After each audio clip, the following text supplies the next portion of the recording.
Assalomu alaykum va rahmatullohi va barakatuh. Taksidan uzoqlashmaymiz-ku. Taksiga oid bo'lmasa ham shu bir klientimiz bir ajoyib narsani gapirib berdi-da, ingush bo'layotgan, soqollarni qo'ygan, yaxshi, chiroyli kiyingan. Taqvosi alhamdulillah. Gaplardan ma'noli gapirib, alhamdulillah deb o'tiryapti, bismillah deb o'tirgan shunaqa alhamdulillah bo'larkan. Bizda bo'lgan voqea deb gapirib berdi. Farzand haqida gaplashib ketsa gapirib berib, endicha sizlarga ilingim keldi-da. Bizda dedi shu bir yangi oila qurib, shu endi qishloq joyda dedi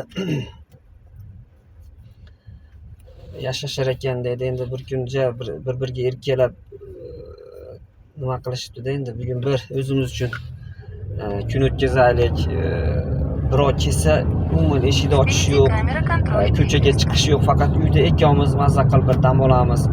O'zimizga chiroyli dasturxon yasatib deganda deb qattiq maslahat qilishibdi. Keyin Allohning irodasi bilan dedi eshik taqillabdi dedi, sar o'tmaydi. Qarasa dedi kuyov bo'lan dedi, dadasi bilan buyisi kelib eshik taqillatishyapti ekan. Kuyov bola eshikni ochay desa, qiz qarasa kelin dogovor qilingan, endi dogovor debdi-da.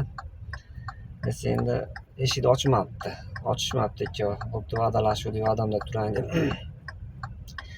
Ancha endi dasturxonlarni tozalab qilib o'tirsa, yana eshik taqillab qolibdi.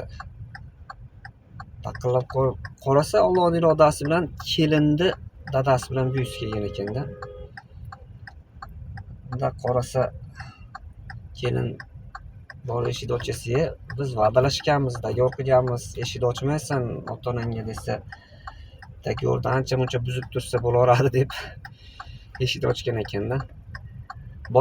Kuyov bola achchig'i ham kelmabdi, xafa ham bo'lmabdi, chiroyli qilib mehmon qilibdi, jo'natibdi. Yuribdi, yillar o'tib bir o'g'il ko'ribdi, ikkita o'g'il ko'ribdi, uchta o'g'il ko'rib, haqiqalarni qilib chiroyli sunnat jamoat hammasini o'tkazib yurib, keyin 4-chisini qiz ko'ribdi. Qiz ko'rganda hamma qarindoshlarga boshqacha e'lon qilib, to'y qilib, so'yadigan narsalarni oshig'i bilan so'yib, bayram qilib, hammani chaqirib nima qilsa, shunda ayoli so'ragan ekan-da, mana 3 ta farzand ko'rdik. Joyga bir xil qilib aqiqalar qildi, bir xil qilib mehmon chaqirdi va hokazo. U 4-chisiga qiz farzandga shunchalik nima qilasin, mehr berasin, qizni shunchalik yaxshi ko'rasizmi, belgilarga nisbatan oshiqcha nima qilyapsiz, so'nyapsiz deganda hali kuyov bo'layotgan ekan-da, vaqti kelib eshik taqillasam eshikni ochadigan farzandim dunyoga keldi degan ekan-da.